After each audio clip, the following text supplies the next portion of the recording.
We sold your car, family comes first. Be grateful we let you live here. Then he added, oh, and your brother's starting college, you'll cover his first semester. $5,800 due this week. I said, not happening. He replied, then pack your shit, you're dead to me. So I did.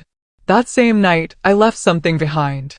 This morning, they found it. Now my aunt's crying, my uncle's screaming, and my dad's on the porch begging the neighbors for help. We sold your car this morning. Family comes first. That text from my own father ripped through my 25th birthday like a dagger.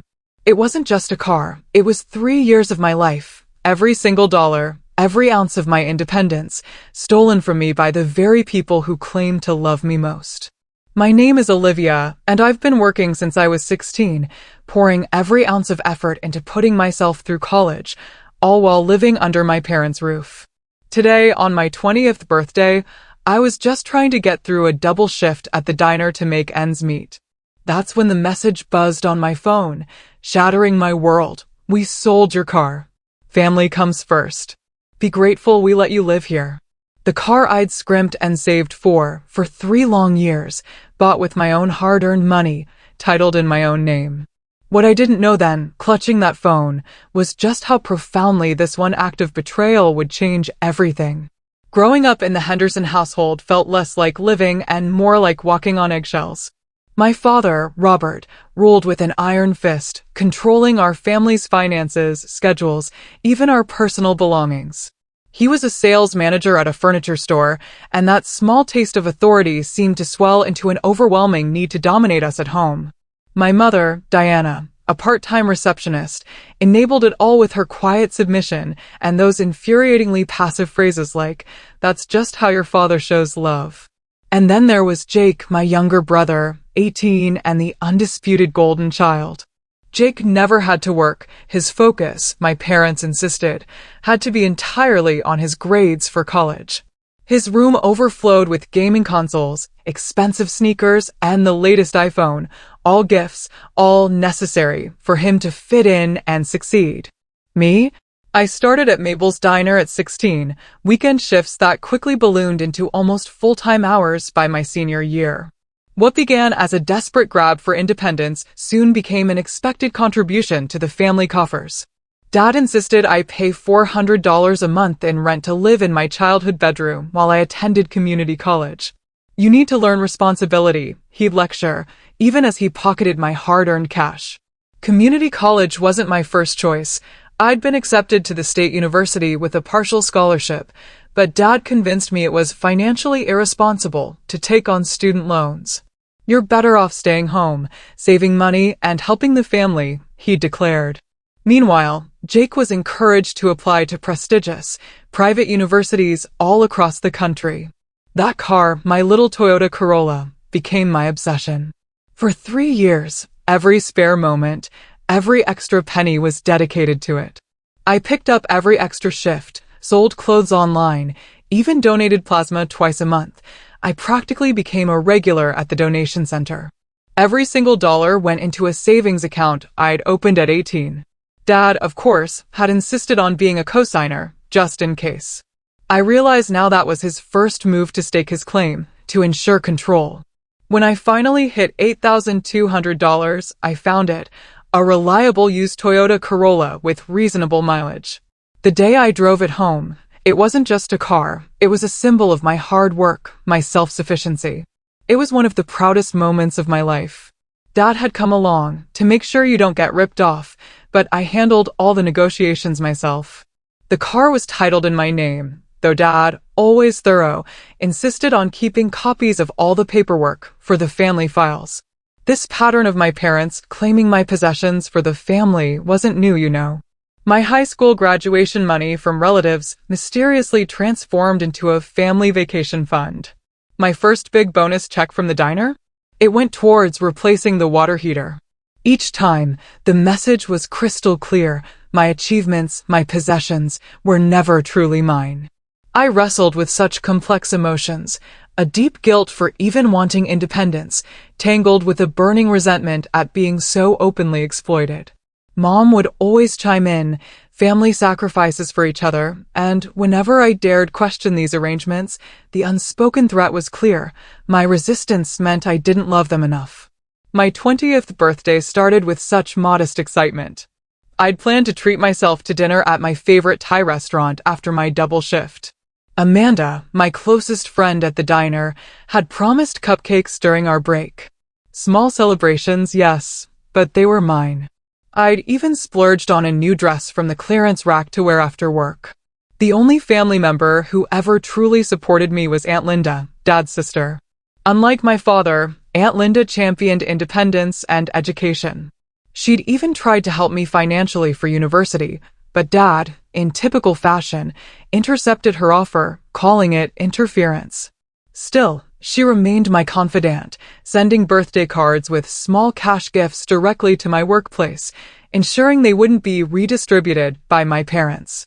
Mom's brother, Uncle Thomas, a successful accountant, had also seen our family dynamics play out over the years. He distanced himself after countless arguments with Dad about financial matters, maintaining a polite, distant relationship, mostly at holiday gatherings. He'd pulled me aside last Christmas, I remember, asking if I needed help setting up independent accounts.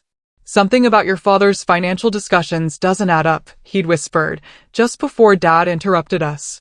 That birthday morning, I'd left early for my 7 a.m. shift, careful not to wake anyone. Mom had promised a small family dinner that evening, though past birthday celebrations had often been overshadowed by Jake's latest achievement or Dad's work stress. Still, I'd hoped this year might be different as I locked the front door behind me and walked to my car, parked on the street. The early October air had a crisp bite as I slid behind the wheel, turning the key in the ignition. This vehicle, my small piece of independence. I had no idea it would be the last time I would ever drive it. The lunch rush at Mabel's diner finally subsided, and I took my break at 2:30. My feet ached from 7 hours of continuous movement, but I still had another 5 hours to go on my double shift. Amanda had decorated the break room with a single, slightly deflated happy birthday balloon and presented me with a chocolate cupcake topped with a sparkler candle. "Make a wish, birthday girl," she beamed, her blonde ponytail bouncing. I closed my eyes, wishing for the courage to finally move out on my own, then blew out the tiny flame. As Amanda cut the cupcake to share, my phone vibrated in my apron pocket. It was Dad. His text read, "We sold your car this morning. Got $4,000 cash. Family comes first. Be grateful we let you live here." I stared at the screen, certain I'd misread. My fingers trembled as I typed back, "Asterisk, what are you talking about?" "That's my car. I paid for it." Asterisk, his response was immediate. "Your brother got accepted to Preston University. He starts next semester. Tuition deposit was due." My stomach clenched, and then another text followed, even colder. "Oh, and your brother's starting college. You'll cover his first semester. $5,800 due this week." Asterisk, Dad, that's not possible. The car is in my name. "How could you even sell it?" Asterisk, I typed, my voice rising enough that Amanda looked up with concern. "We handled the paperwork." "Family emergency clause," came his cryptic reply. A third message appeared, "Your mother and I have supported you for years. Time to support your brother's future." I called him immediately, stepping outside the diner's back door despite the cold. He answered on the fourth ring. "You can't do this." I choked out, my voice shaking. "That car is legally mine. I worked for it. I paid for it. The title is in my name." "The title had me as co-signer for emergencies," Dad replied, his voice unnervingly calm. "And this is an emergency. Jake needs this money for his education. Your car was just sitting there depreciating. It made financial sense. You sold my car for $4,000. I protested, remembering the blue book value I'd checked just last month, over $7,000. "It's worth at least $7,000. The buyer was doing us a favor with cash. No questions asked," Dad dismissed. "Besides, you still owe us more for Jake's first semester. Better start picking up extra shifts." Something snapped inside me. "I'm not paying for Jake's college." I finally shouted into the phone. "I've been saving that money for my own tuition to finish my degree.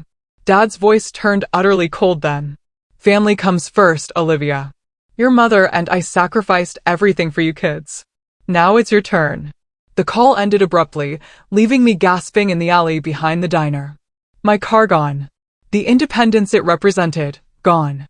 And now they expected thousands more from me. I leaned against the brick wall, rain beginning to fall. Scenes flashed through my memory. The plasma donation center where the nurses knew me by name, the Saturday double shifts when my friends were off on weekend trips, the coins I'd collected in a jar labeled car fund, counting them obsessively each night.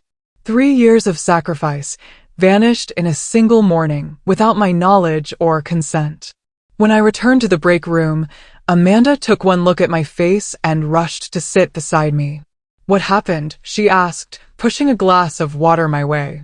Through tears, I explained. Amanda's expression shifted from confusion to outrage. They can't do that, she exclaimed. That's theft. Did you call the police? The thought hadn't even occurred to me. Could I report my own parents? Should I? Would the police even take it seriously, or would they just see it as a family matter? I need to call my mom, I said instead, dialing with shaking fingers. Mom answered with her typical distracted tone. Olivia, I'm busy preparing for tonight. Jake's friends are coming over to celebrate his acceptance. Mom, did you know Dad sold my car? I asked directly. A pause. Then, it was necessary, honey. Jake's future depends on this. You know how prestigious Preston is. They only accepted 90 students from our state. But it was my car, I repeated, wondering why this simple fact seemed impossible for them to acknowledge. Your father handled the paperwork, she said vaguely. He said it was all legal. How? The title was in my name. Another pause. He had a copy of your signature for emergencies. The implications hit me like a physical blow. My father had forged my signature to transfer ownership of my vehicle. That wasn't just unfair, it was illegal. This is wrong, Mom, I said quietly. You know it is. Don't be selfish, Olivia, she replied, her voice hardening. After everything we've done for you, the food, the roof over your head that I pay rent for, I interjected. Family sacrifices for each other, she finished, using her familiar refrain, before hanging up. I sat stunned in the break room until Carolyn, the shift manager, poked her head in. Break's been over for 10 minutes, Olivia. Table 6 needs coffee refills. Mechanically, I stood, straightened my apron, and returned to the floor. For the next 4 hours, I moved through my shift like a ghost, taking orders, delivering food, collecting tips that would now go towards basic transportation rather than my education. Several regular customers noticed my red eyes, but I deflected their concerns with practiced server smiles. At 7:30, I punched out, collected my purse, and stood at the diner's entrance, staring out at the rain that had begun falling. On any other day, I would have hurried to my car, cranked the heater, and enjoyed the brief sanctuary of my private space before driving home. Today, I pulled up my hood and stepped into the downpour, beginning the 1.8-mile walk to my parents' house. Each raindrop mixed with the tears I finally allowed myself to shed. By the time I reached our suburban 2-story home, my uniform was soaked through. My waitress shoes squelched with every step, and my makeup had long since washed away. Through the dining room window, I could see them, my family, seated around our oak table, illuminated by the warm glow of our chandelier. Jake sat at the head of the table, Dad's usual place, wearing a Preston University sweatshirt that must have been purchased that day. Mom was setting down a large chocolate cake, my favorite, except the blue icing read, "Congratulations, Jake." Extended family members and a few of Jake's friends filled the remaining chairs. A future Preston graduate banner hung on the wall. I stood in the rain, observing the scene for several long minutes, feeling like an outsider looking in on a family that wasn't my own. No one had noticed my absence, or if they had, it certainly hadn't interrupted their celebration. Today, my birthday, had been completely eclipsed. With a deep breath, I pushed open the front door. Conversation stalled as I stepped into the entryway, creating a puddle on the hardwood floor. Olivia, Mom exclaimed, looking horrified at my appearance. You're dripping all over the floor. Why didn't you call for a ride? I stared at her, incredulous. With what car, Mom? An uncomfortable silence fell over the gathering. Jake's friends shifted awkwardly in their seats. Where were you? Dad asked, as if I were late for Jake's celebration, rather than returning from a 12-hour workday on my birthday. Working like I do every Tuesday, then walking home in the rain because someone sold my car. My voice remained eerily calm. Aunt Linda, seated near the kitchen doorway, looked between me and my father with confusion. Robert, what is she talking about? Dad cleared his throat, standing to take control. This is hardly the time or place, Olivia. We have guests. Go change and join the celebration. Jake has exciting news. I know the news, I replied, not moving. Preston University. First semester's tuition is $5,800. Due this week. From me. Jake finally looked up from his phone, his expression showing the first hint of confusion. Wait, what? I thought you said the college fund was covering it, Dad. It is. Dad replied quickly. Your sister is just being dramatic. She's upset because we had to liquidate some assets. You mean my car? I challenged. The car I bought with my own money. That asset. Uncle Thomas set down his fork. Robert, did you sell Olivia's car without her permission? It was a family decision, Dad stated firmly. No, I countered. It wasn't. You didn't ask me. You didn't even tell me until after it was done. I don't see what the big deal is, Jake interjected with a shrug. You can just buy another one. You're always working anyway. That casual dismissal of 3 years of my sacrifice ignited something inside me. I stepped further into the dining room, water dripping from my clothes onto the beige carpet Mom was so proud of. The big deal is that it was mine. Legally mine. Paid for with my money. Money I earned working 30-hour weeks while going to school full-time. My voice rose with each statement. And Dad forged my signature to sell it. Gasps rippled through the room. That's a serious allegation, Uncle Thomas said quietly. It's the truth, I replied, looking directly at my father. Mom already confirmed it. All eyes turned to my mother, who suddenly became very interested in rearranging the cake plates. It was an emergency situation, Dad insisted. As Olivia's parents, we have certain rights. Not to my property, I interrupted. I'm 25 years old, living under our roof, Dad countered. Eating our food. I pay rent. I shouted back.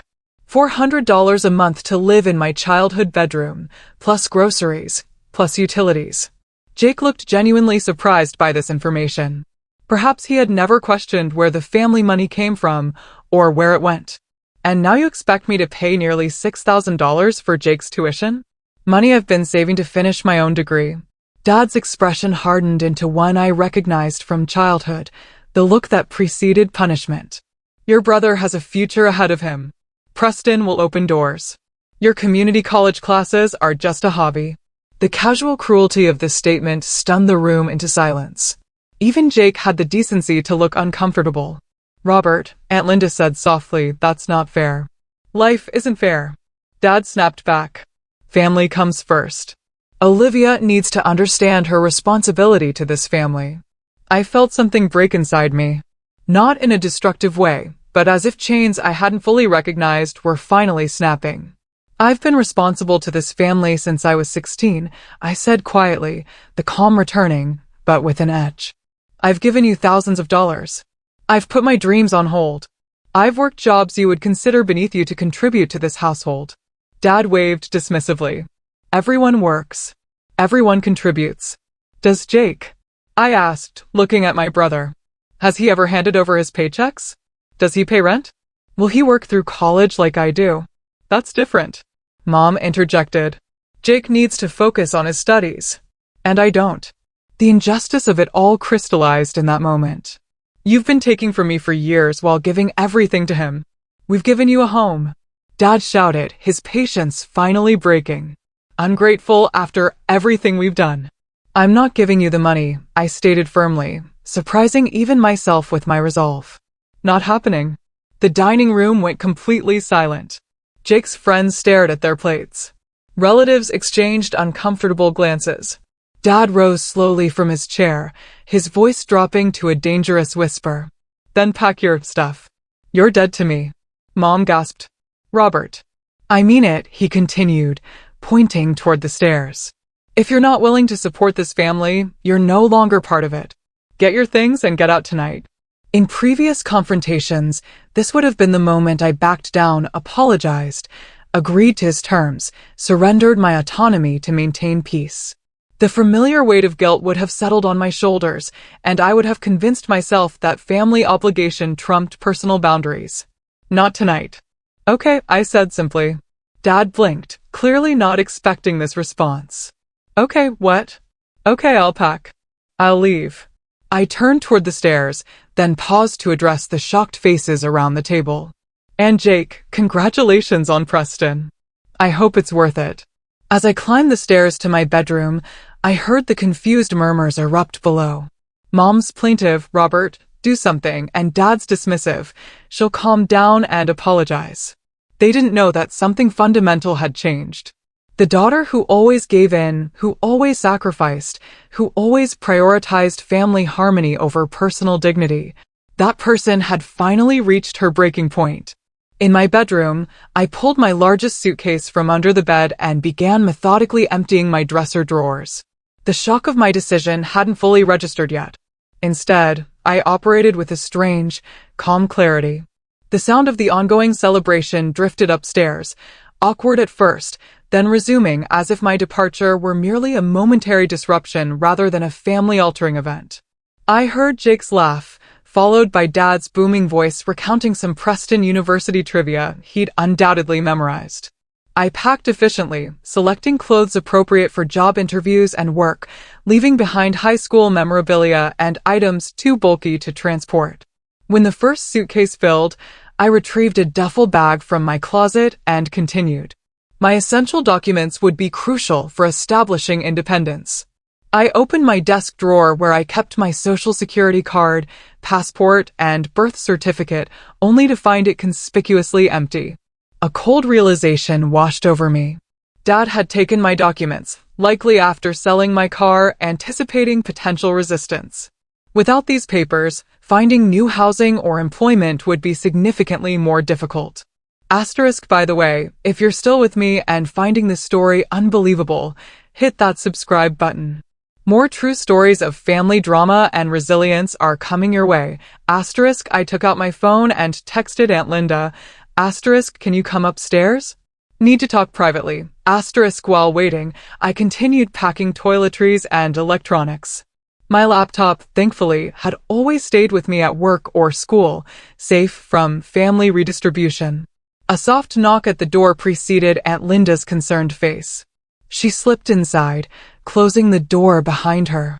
Olivia, what's happening? She asked, eyeing my half-packed suitcases.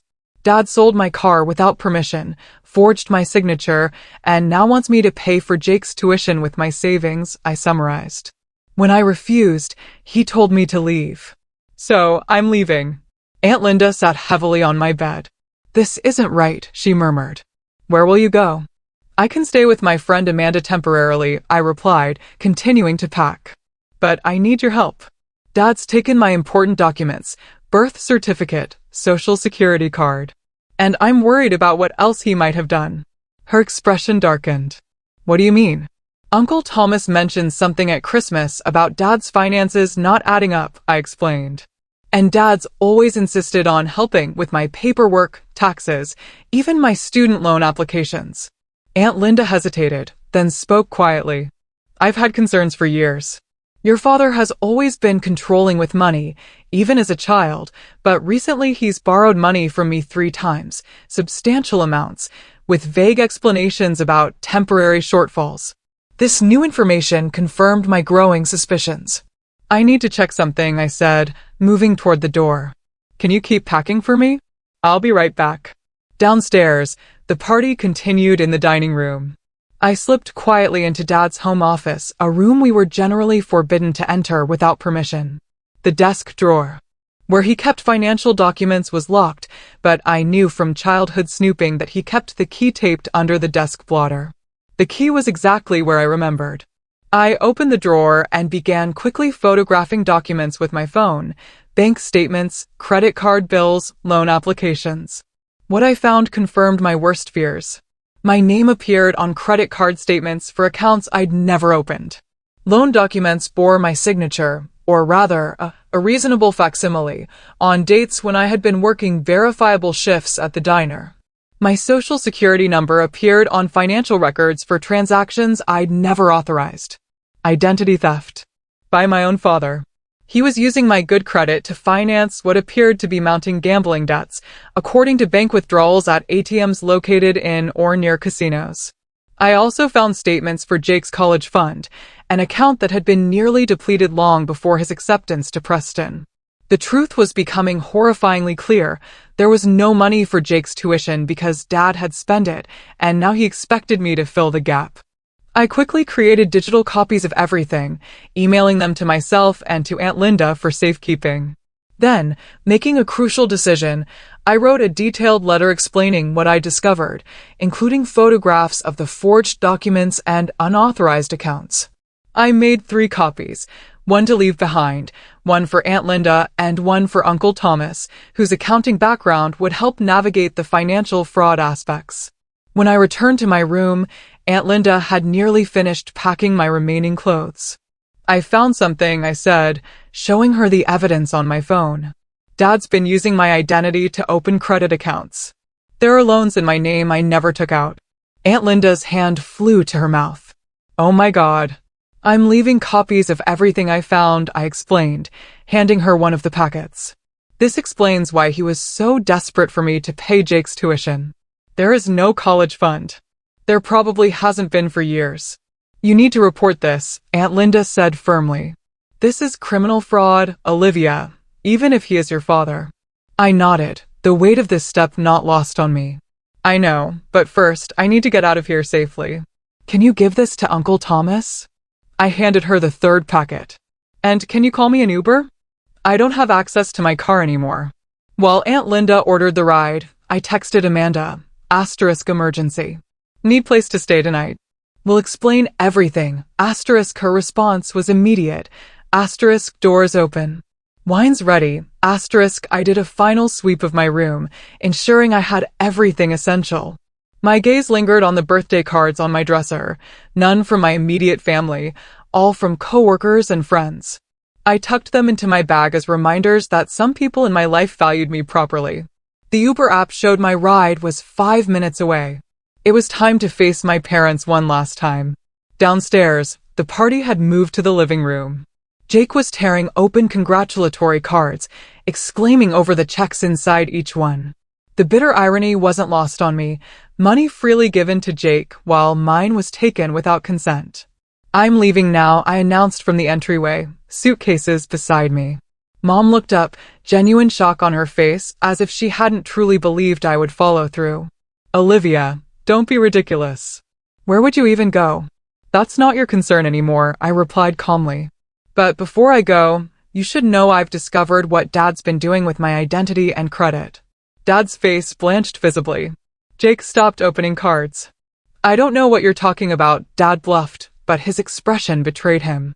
The credit cards, the loans, all in my name, all without my knowledge, I continued. I've documented everything, including the forged signatures. Dad stood abruptly. Now listen here. No, you listen, I interrupted. I've made copies of everything. I'm leaving one here. I placed the envelope on the entryway table. What happens next depends on how you handle this situation. Are you threatening me? Dad's voice rose dangerously. I'm giving you an opportunity to make things right, I corrected, starting with my car and my documents. Mom approached cautiously. Honey, let's talk about this rationally. Family problems should stay within the family. This stopped being a family problem when Dad committed identity theft, I replied. But I'm willing to handle this privately if my car is returned and all fraudulent accounts in my name are closed and paid off.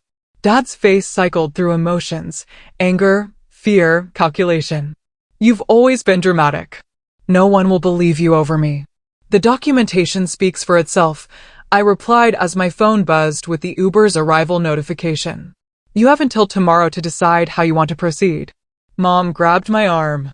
Please don't do this. Not on Jake's special day. The mention of Jake's celebration on my forgotten birthday was the final straw. I gently removed her hand. It's my special day too, Mom. I turned 25 today. But I guess that wasn't worth remembering. Aunt Linda appeared beside me, taking one of my bags. I'll walk you out, Olivia. As we turned to leave, Mom called out, if you walk out that door, don't expect to be welcomed back. I paused at the threshold. I never truly was welcomed here, Mom. I was tolerated as long as I was useful. Dad remained silent, likely calculating the potential consequences of my discoveries. Jake looked confused, his perfect world of privilege beginning to show cracks. Without another word, I walked out into the night, leaving behind the house that had never truly been a home, and the family that had never truly respected me as an individual. The Uber driver loaded my bags into the trunk as Aunt Linda hugged me tightly. I'm proud of you, she whispered. Call me tomorrow. We'll figure this out together. As the car pulled away, I watched my childhood home recede in the rearview mirror. The packet of evidence I'd left behind would be discovered by morning, and the consequences would begin to unfold. For the first time in years, despite the uncertainty ahead, I felt something close to freedom. Amanda's one-bedroom apartment welcomed me with the promised glass of wine and a pull-out couch already made up with fresh sheets. Her eyes widened as I recounted the evening's events, the evidence I'd discovered, and the ultimatum I'd delivered. Holy sh*T, she whispered when I finished. Your dad's been stealing your identity? That's like actual prison time fraud. I know, I replied, the full weight of the situation finally hitting me. The controlled calm that had carried me through the confrontation dissolved, and I broke down in tears.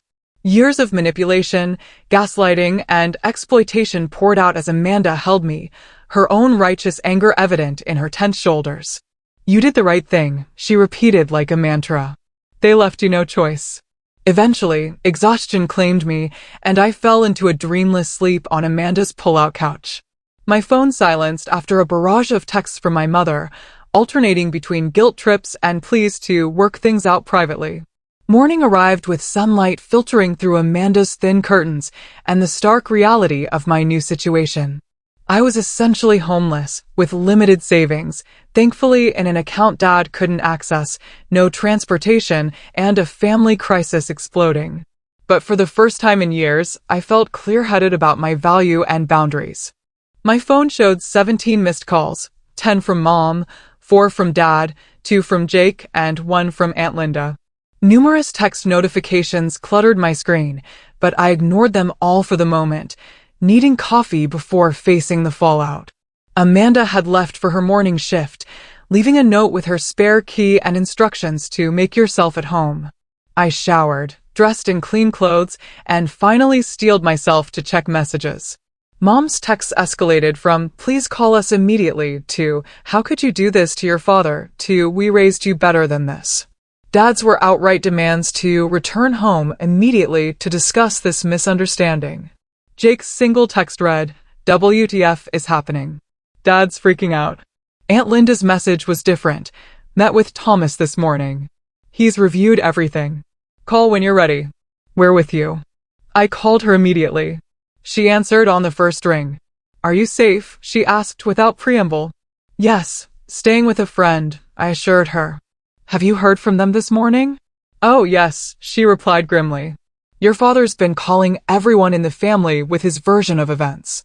Claims you're having some kind of breakdown, making wild accusations because you're jealous of Jake. Of course he is, I sighed. And Uncle Thomas, what did he think of the documents? He's furious, Aunt Linda said. Says it's textbook identity theft and fraud. The forged signatures are especially damning. He's prepared to help you file reports if that's what you want. We arranged to meet at Uncle Thomas's office at 11 o'clock. I spent the interim hours making lists of immediate needs, new copies of vital documents, credit monitoring services, secure housing, reliable transportation. The walk to Uncle Thomas's downtown accounting firm took 25 minutes, giving me time to organize my thoughts. The crisp October air felt cleansing after years of the suffocating atmosphere at home. Uncle Thomas welcomed me with an uncharacteristic hug before ushering me into his private office. Aunt Linda was already seated, along with a woman introduced as Patricia Logan, a lawyer friend of Uncle Thomas who specialized in identity theft cases. I've reviewed the documentation you provided. Uncle Thomas began without preamble. It's extensive and concerning. Your father has opened 3 credit cards and 2 personal loans in your name, totaling just over $27,000 in debt. The figure staggered me. How did he get away with this for so long?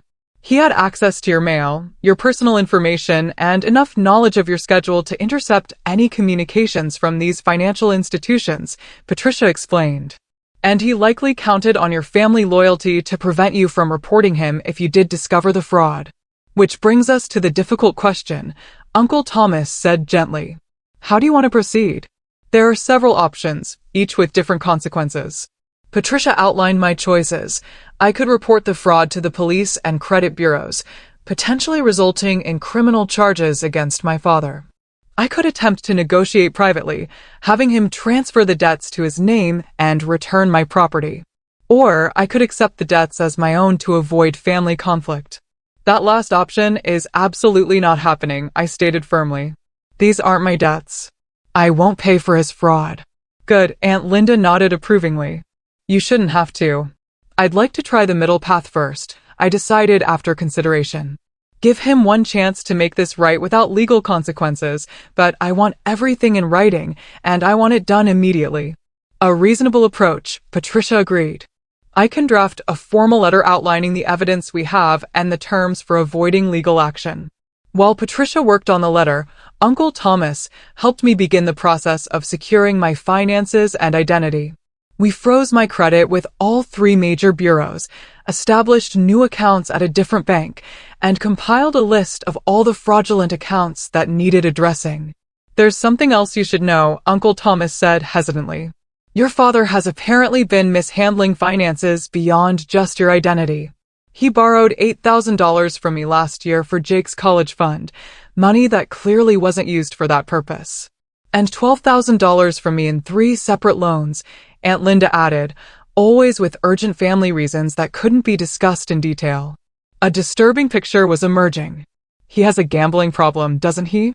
I asked, remembering the casino ATM withdrawals I'd seen in his financial records. Uncle Thomas nodded grimly. The evidence points that way. There are regular cash withdrawals at locations near Riverside Casino, and some of the credit card statements show cash advances with the same geolocation. This explains why he was so desperate for me to cover Jake's tuition, I realized. He's probably burned through any actual college savings. Which makes his treatment of you even more reprehensible, Aunt Linda said angrily. Using your good credit and hard work to cover for his addiction, then trying to force you to finance Jake's education when the money he'd set aside was gone. My phone buzzed with a text from an unknown number. It was Amanda. *, your brother just showed up at the diner asking for you. He looks freaked out. What should I tell him? *, I hesitated, then replied, *, if he's alone, you can give him your address. If Dad's with him, tell him I'm not working today. * Amanda confirmed Jake was alone, and I informed Aunt Linda and Uncle Thomas that we might have an additional participant in our discussion soon. While we waited, Patricia returned with the drafted letter. It outlined, in clinical terms, the evidence of identity theft, the specific accounts fraudulently opened in my name, and the terms for avoiding criminal charges, immediate return of my car, or its cash equivalent at fair market value, return of all my personal documents, closure and transfer of all fraudulent accounts to my father's name, and a formal acknowledgement of the wrongdoing. This is excellent, I said after reading it. Clear and non-negotiable. A knock at the office door interrupted us. Uncle Thomas opened it to reveal Jake, looking disheveled and confused, still wearing his Preston University sweatshirt from the previous night. What the hell is going on? He demanded, then noticed the others in the room. Aunt Linda, Uncle Thomas? Why is everyone acting weird? Dad's having some kind of meltdown, and Mom won't stop crying. Sit down, Jake, I said calmly.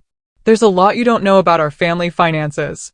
Over the next hour, we explained the situation to my brother, showing him the evidence of our father's fraud and gambling.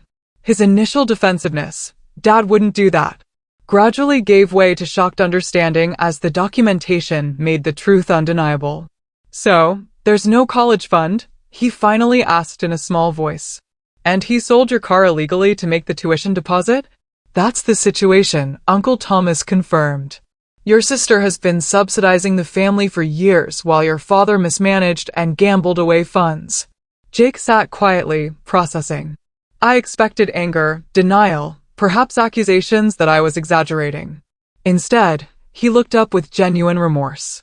I had no idea, he said quietly. All these years, I thought. You just assumed what you were told. I finished for him. We all did. Dad's very convincing. Jake straightened. Suddenly. We need to go home now. Dad was talking crazy this morning. Something about fixing this before it goes too far. Patricia handed me the formal letter. If you're going to confront him, take this. And remember, you're negotiating from a position of strength. You have evidence of criminal activity. Aunt Linda insisted on driving us. On the way, Jake filled us in on the chaos that had erupted after I left.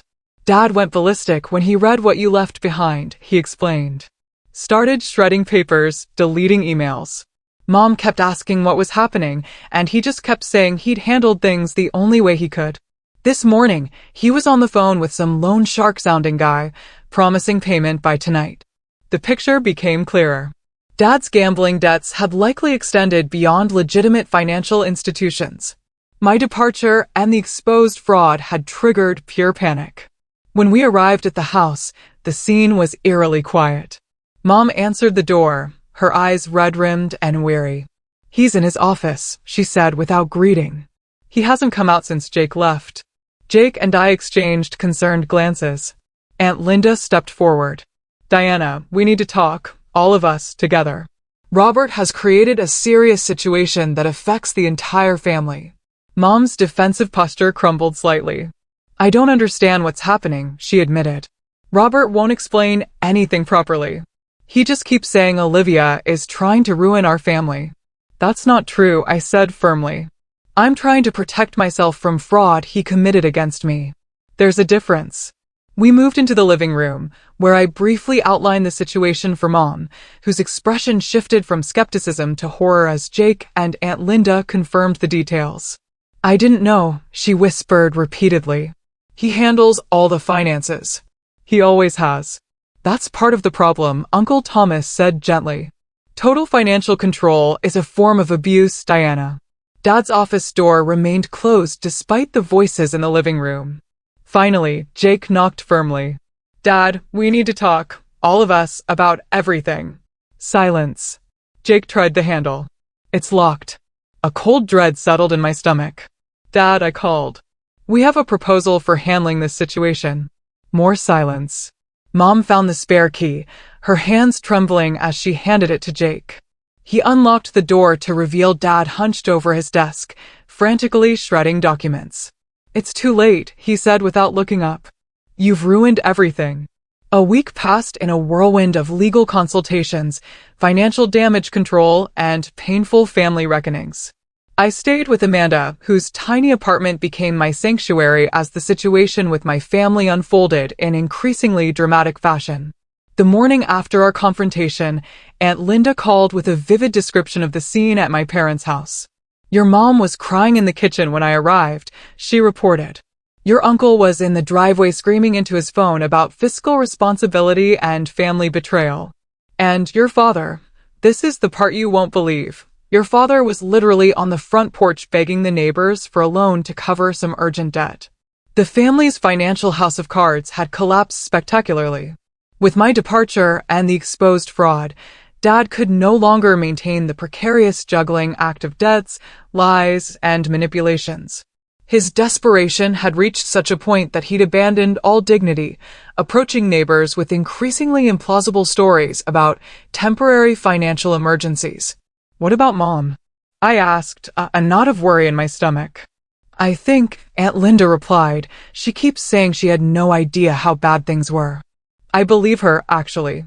Your father kept her as financially ignorant as he could. The full extent of Dad's financial mismanagement became clearer as Uncle Thomas delved deeper into the records I'd photographed. Beyond the identity theft involving my name, Dad had accumulated gambling debts to less than reputable lenders, taken cash advances on maxed-out credit cards to pay other credit cards, and systematically drained not only Jake's college fund, but also his and Mom's retirement accounts. It's a textbook case of financial addiction, Uncle Thomas explained during one of our daily update calls. He created an unsustainable cycle that required increasingly desperate measures to maintain. The car situation resolved first.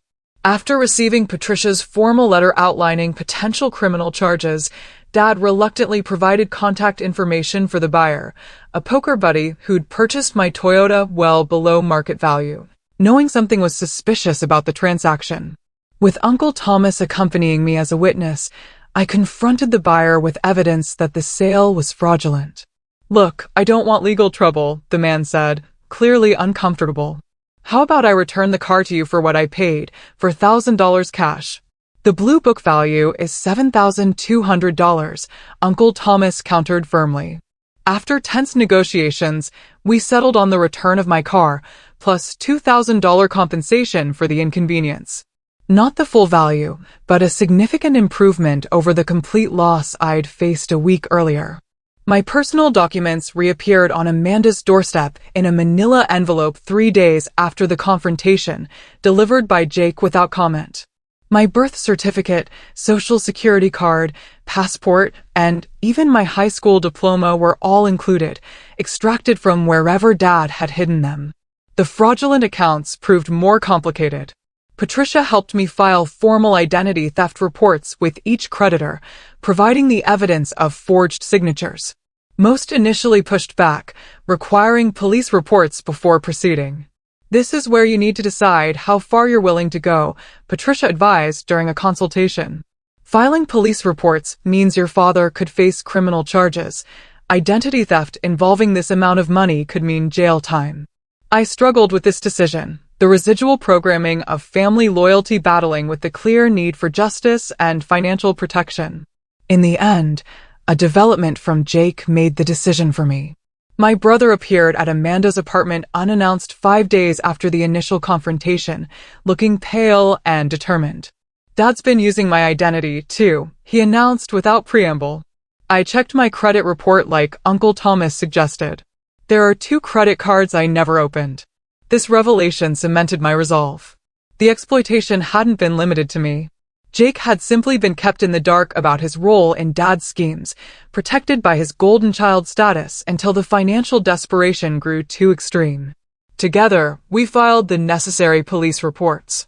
Detective Sarah Guzman was assigned to our case, her matter-of-fact approach a relief after days of emotional family drama. "Unfortunately, these cases are increasingly common," she explained as we provided statements. "Family members are the most common perpetrators of identity theft because they have easy access to personal information and often believe family ties will prevent reporting." With police reports in hand, the credit card companies and lenders began the process of removing the fraudulent accounts from my credit history. The debt wouldn't disappear. Dad would still owe the money, but my name and credit score would be disentangled from his financial misconduct. A week after my departure, Jake called to report that Preston University had rescinded his acceptance after the tuition deposit check bounced. His dream school was no longer an option. "I'm actually relieved," he confessed, surprising me. "I've been thinking about everything. How you worked while I got everything handed to me. How unfair it's all been." "It wasn't your fault," I said, finding forgiveness easier than expected. "You didn't create the system." "No, but I benefited from it," he acknowledged. "And I never questioned it.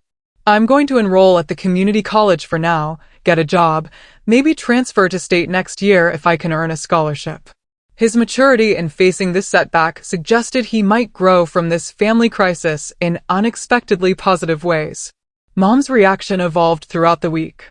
Initial texts blaming me for destroying our family gave way to confused questions about financial matters she'd never been allowed to understand. By day 5, she called with a different tone entirely. "I've made an appointment with a financial advisor," she said hesitantly. "And I've applied for a part-time job at the library. I need to learn to stand on my own." "That's great, Mom," I replied, genuinely proud of this step toward independence. Your father isn't handling things well, she continued. He's angry. Blames everyone but himself. Says if the family had just supported him a little longer, he could have fixed everything. The classic justification of the addict, just one more chance, one more cover-up, one more enabling act from family members. I recognized the manipulation tactic for what it was. There was nothing to fix, Mom. The system was broken from the start. He was taking and taking without plan or permission. I see that, she admitted quietly. I should have questioned things sooner. Dad's response to the unfolding consequences came 7 days after my departure. As the police investigation proceeded and creditors began contacting him directly about the fraudulent accounts, his desperate attempts to regain control became increasingly transparent. First came angry texts accusing me of betrayal and ingratitude. When these received no response, he shifted to appeals for family unity and vague promises to make everything right if I'd just call off the investigation. When these, too, were ignored, he appeared at Amanda's apartment building, demanding to speak with me. Amanda refused him entry, and he eventually left after threatening to tell everyone what you've done. The ultimate attempt at reconciliation came in the form of a rambling email sent to me, Jake, Mom, Aunt Linda, and Uncle Thomas simultaneously. I've only ever tried to provide for this family. Everything I did was for all of you. The gambling was just to try to solve temporary cash flow problems. If everyone had just trusted me a little longer, I could have fixed everything. Now you've destroyed our family over money. Is that really worth it, Olivia? I'm your father. I gave you life. I put a roof over your head. And this is how you repay me? By turning your brother against me? By embarrassing me in front of the neighbors? By involving the police in private family matters? I'm begging you to reconsider this path. We can work this out privately. Family should come first. The manipulation was so transparent now that I could only feel sad at how predictable it was. The man who had controlled our family through financial abuse and emotional manipulation for decades couldn't understand why his tactics were no longer working. I didn't reply. Neither did Jake or Uncle Thomas. Mom sent a brief response. I've consulted with my own lawyer. Please direct future communications through her office. By the end of that first week, I had secured my own apartment with Aunt Linda as guarantor, since my credit history was still in recovery. The studio was small, but entirely mine. The first living space I'd ever had without parental oversight or obligation. My first paycheck after the confrontation went into my new, secure bank account. Every dollar, mine to allocate as I saw fit. The freedom was dizzying after years of surrendering significant portions of my income to family obligations. Amanda helped me move in, arranging my meager possessions in the compact space. It's not much, I apologized, looking around at the sparse furnishings, a second-hand bed, a small table with 2 chairs, a bookshelf made of cinder blocks and boards. It's everything, she corrected me with a smile. It's yours. On your terms. And she was right. The studio wasn't just a physical space, it was a declaration of independence, a tangible manifestation of my reclaimed autonomy. That evening, sitting alone in my new apartment, I recognized the complex emotions swirling within me, relief at escaping the exploitative dynamics, guilt that still surfaced despite my best efforts, anger at the years of manipulation, grief for the supportive family I'd never truly had, and an unexpected sense of pride in finally establishing boundaries. The path forward wasn't entirely clear, but for the first time in my adult life, I was the one determining the direction. 6 months after walking away from my parents' house in the rain, my life had transformed in ways both practical and profound. The studio apartment I'd initially rented had become a true home, small but arranged exactly as I wanted, decorated with second-hand treasures that reflected my actual tastes rather than family expectations. My career trajectory had shifted significantly after Aunt Linda recommended me for an administrative position at her friend's legal office. The steady hours and professional environment were a welcome change from the physically demanding diner work, though I still picked up occasional weekend shifts at Mabel's to accelerate my savings. The law firm's educational assistance program even offered partial tuition reimbursement, allowing me to resume my business classes with less financial strain. "You're a natural at client relations," my supervisor commented during my 3-month review. "Have you considered paralegal certification?" The firm would support that career path. For the first time, I could envision a professional future based on my skills and interests, rather than immediate financial survival. The breathing room created by fair compensation and reasonable working conditions allowed me to think beyond the next rent payment or car repair. That car, my reclaimed Toyota, had been replaced with a slightly newer Honda, purchased entirely in my name with a legitimate auto loan that was building my restored credit. The transaction had been straightforward and transparent, a refreshing contrast to the tangled financial manipulations of my family. My relationship with my immediate family had evolved into carefully structured interactions. Dad faced legal consequences for the identity theft, ultimately accepting a plea deal that included probation, mandatory financial counseling, and restitution payments. The criminal record had cost him his sales management position, a consequence he still blamed me for rather than his own actions. I maintained no direct contact with him, a boundary that occasionally triggered guilt, but increasingly felt like necessary protection. Mom had reached out repeatedly, her messages evolving from guilt-inducing pleas to more respectful communication as she established her own independence. Our first in-person meeting after the confrontation occurred 3 months later at a neutral coffee shop. She arrived looking both older and somehow more present, the passive enabler role, visibly falling away as she navigated life with newfound agency. "I filed for legal separation," she announced without preamble. "The financial counselor helped me see how unhealthy our relationship has been." "That's a big step," I acknowledged, surprised but supportive. "How are you managing practically?" "I'm working 30 hours a week at the library now," she said with a hint of pride. "And I've moved into a small apartment near work. Your father is still in the house, trying to sell it to pay debts."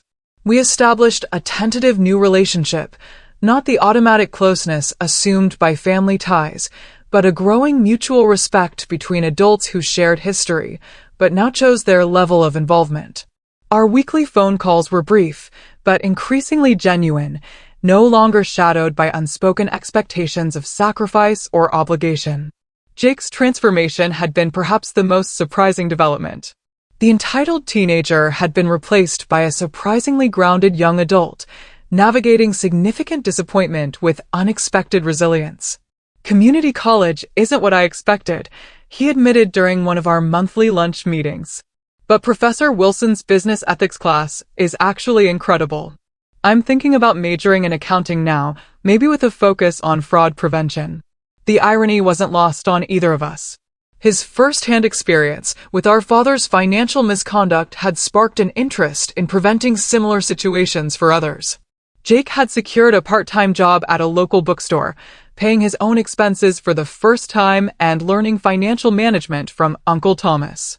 Our sibling relationship, previously defined by the unequal family system that privileged him, evolved into something more balanced and genuine. "I still can't believe how blind I was," he said during a rare, vulnerable moment. "All those years you were working while I just took and took. You were a kid following the family script," I reminded him. We all were. Therapy had become an essential part of my healing journey, helping me recognize and challenge the deeply ingrained patterns of guilt, obligation, and self-sacrifice that had allowed the exploitation to continue for so long. "Family systems like yours create powerful conditioning," Dr. Melissa explained during one session. "The expectation that you should set yourself on fire to keep others warm doesn't disappear overnight." Slowly, I learned to recognize the difference between healthy generosity and harmful self-neglect.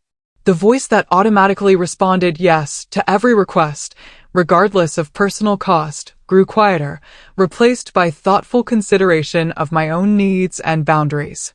Uncle Thomas continued providing financial guidance as I rebuilt my credit and established healthy money management habits. His matter-of-fact approach to financial education filled gaps deliberately created by my father's controlling behavior. Financial literacy is a form of self-defense, he explained while helping me create my first actual budget, especially for women who are often discouraged from fully understanding money. Aunt Linda remained my most consistent support, having recognized the unhealthy family dynamics long before I had the language or perspective to identify them. Her weekly dinner invitations provided not just meals, but a modeling of what healthy family relationships could look like. "I always saw myself in you," she confided one evening. "The responsible one, the giver.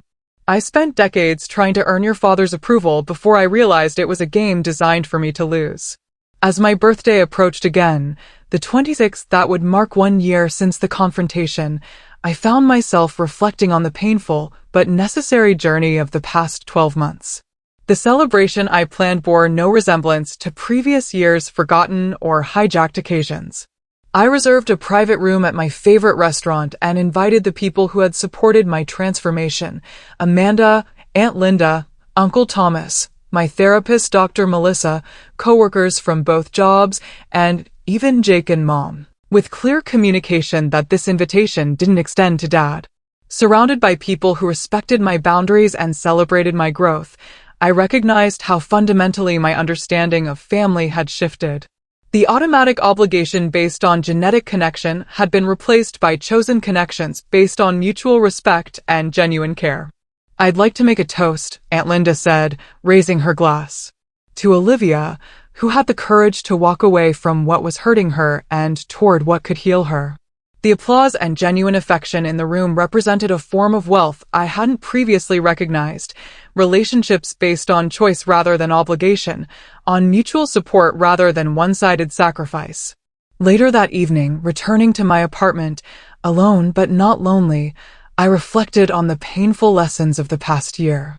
The journey from exploitation to autonomy had required facing difficult truths: that those who claimed to love me had systematically taken advantage of my sense of duty, that family first had been weaponized to extract compliance, that genuine love doesn't demand constant self-sacrifice. The hardest lesson had been learning that forgiveness didn't necessarily mean reconciliation. I could release the anger and resentment toward my father without inviting further harm into my life. I could acknowledge the complex reality that he had both genuinely loved his children and exploited them to serve his addiction and control needs. The pain hadn't disappeared entirely. There were still moments of grief for the supportive family I'd never truly had, still occasional pangs of programmed guilt when I prioritized my needs. But these reactions no longer controlled my decisions or defined my worth. As I prepared for bed, my phone displayed a text from an unknown number. "Happy birthday, Olivia. I hope someday you'll understand everything I did was for this family. Dad." 6 months earlier, this message would have triggered hours of agonizing defensiveness or attempts to explain my perspective. Tonight, I simply acknowledged the contact without responding, recognizing it as an attempt to re-establish the old dynamics rather than create healthy new ones. True healing wasn't about convincing those who had hurt me to recognize their actions. It was about creating a life where their recognition wasn't necessary for my peace. The boundaries I'd established weren't walls built from resentment, but rather healthy perimeters protecting the new life I was building. A life based on mutual respect, clear communication, and the radical notion that my worth wasn't measured by how much I sacrificed for others. The next morning, I woke to sunshine streaming through curtains I had chosen, in an apartment I had earned, surrounded by possessions that were securely mine. The day ahead included work I found meaningful, classes advancing my chosen career path, and connections with people who valued me as a complete person rather than a resource to be exploited. This, I realized, was the true definition of wealth. Not financial abundance, but the freedom to build a life aligned with my authentic values. The painful journey from exploitation to autonomy had ultimately led to something precious: the space to discover who I truly was beyond the family-assigned role of perpetual provider. As I moved forward, I carried this understanding like a compass: that family should be the people who help you become more fully yourself, not those who demand you diminish yourself to serve their needs. And sometimes, the most profound act of self-love is simply walking away from those who cannot see your worth beyond what you can give them. Have you ever had to set difficult boundaries with family members who took advantage of your generosity? What did that experience teach you? Let me know in the comments below. I really want to hear your stories.